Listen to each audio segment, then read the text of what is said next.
Bonjour, Bonjour. c'est Capucine et bienvenue donc dans cette vidéo ou ce podcast, suivant où est-ce que vous l'écoutez. J'ai le plaisir aujourd'hui de recevoir François Delcourt qui est ostéopathe. Bonjour. Bonjour.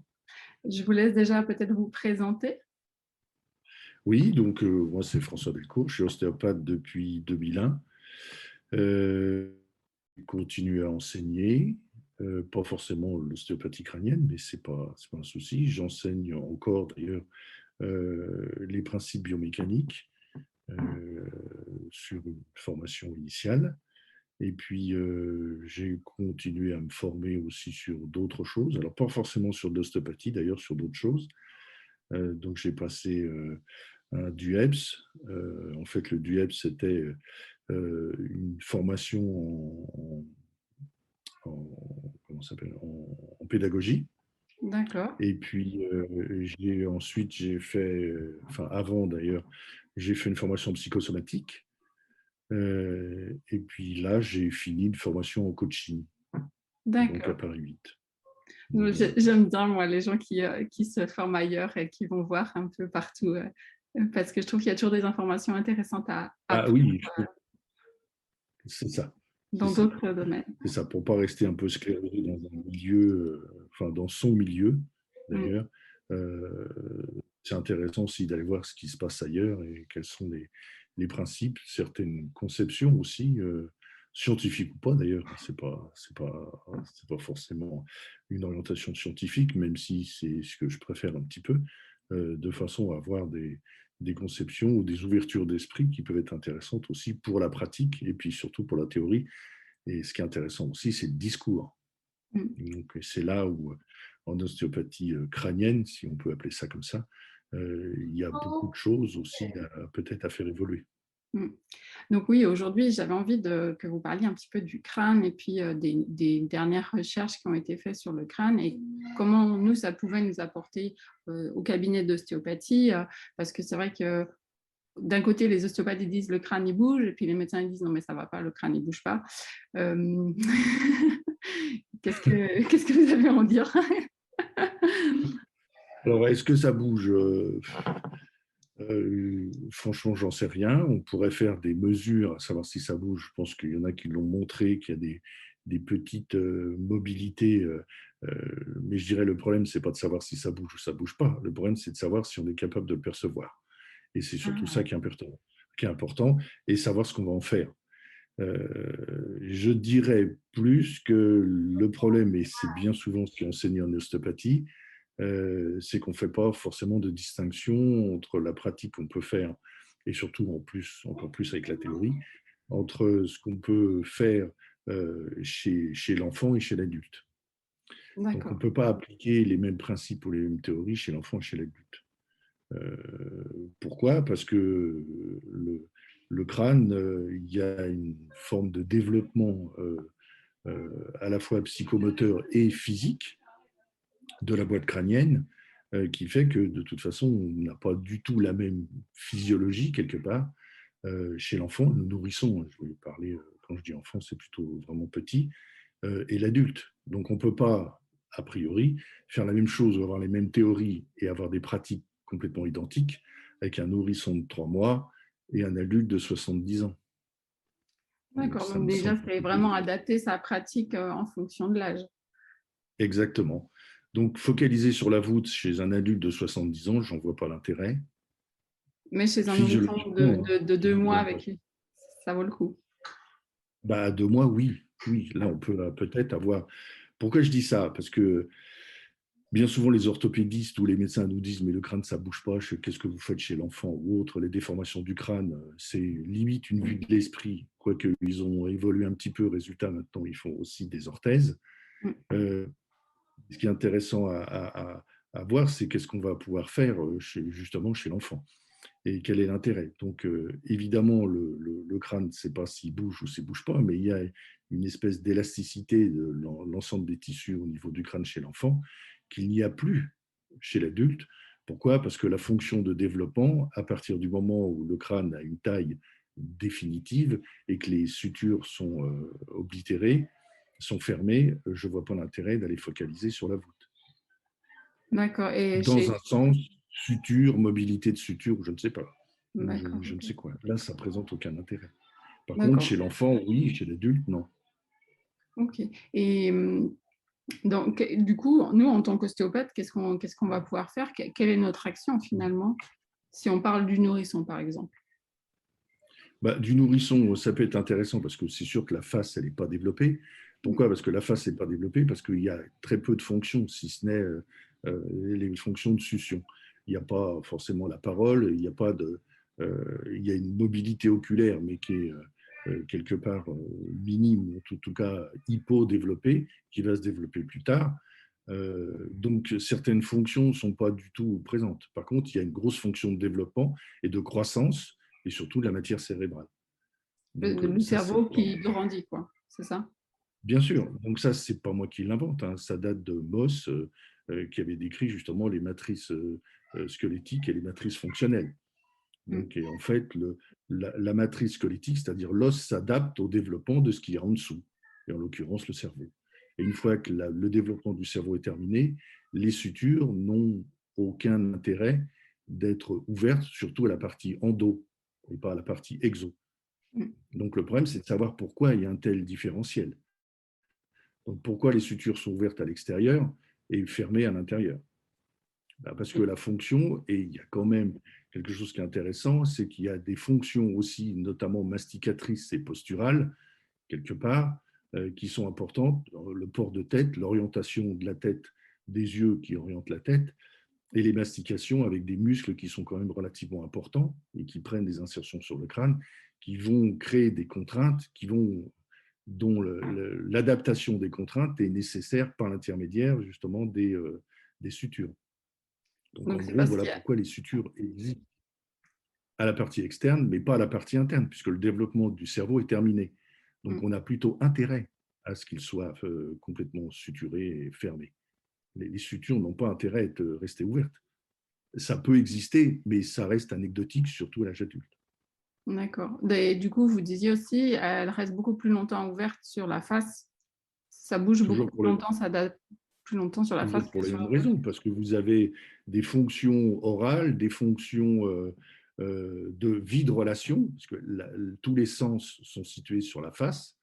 Donc le fait de bouger les yeux pour observer quelque chose ou autre, le fait de respirer, enfin ventiler en tout cas, le fait d'avoir des fonctions d'oralité, que ce soit la parole, la mastication, le chant, tout ce que vous voulez, fait que de toute façon, il y a aussi des contraintes sur la face et sur les sutures de la face qui font que de toute façon, elles ne peuvent pas se fermer puisqu'elles ont cette fonction justement de répartition de contraintes et d'adaptation des contraintes. D'accord, super. Donc, on est Et obligé d'avoir.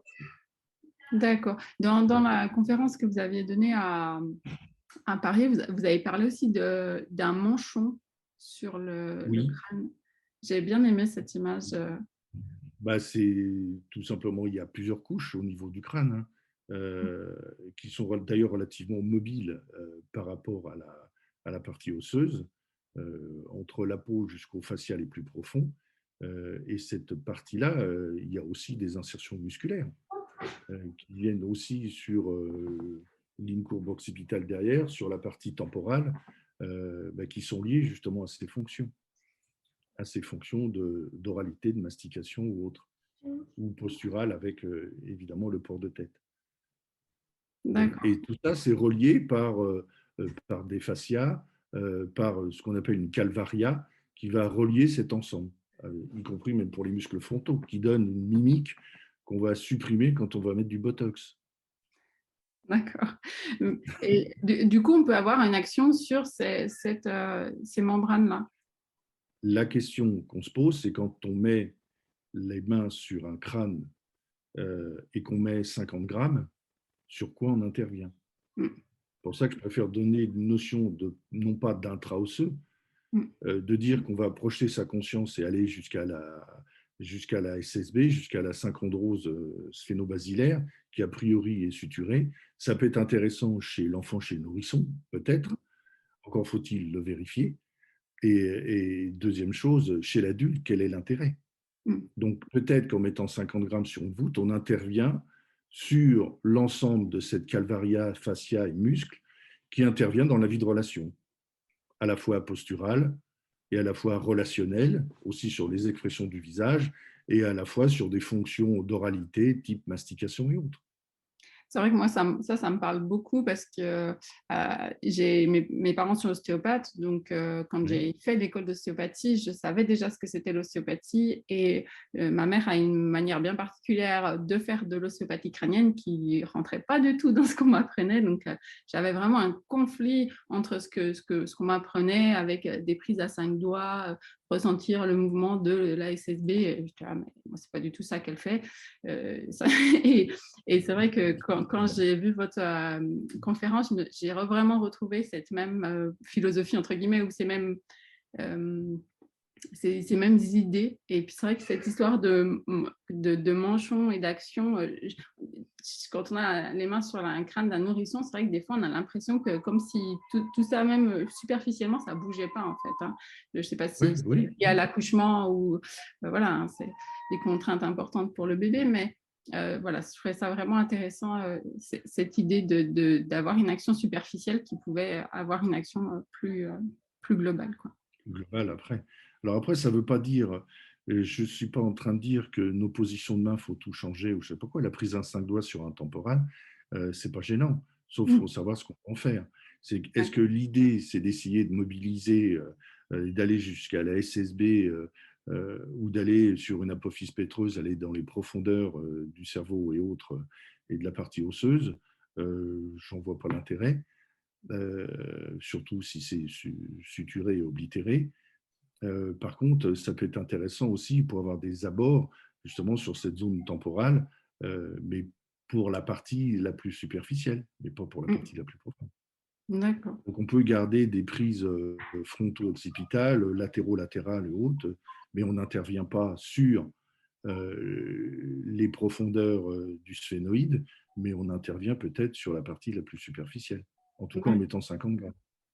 Et je me pose la question à savoir, même si on met plus de contraintes, est-ce qu'on va aller jusqu'à des profondeurs?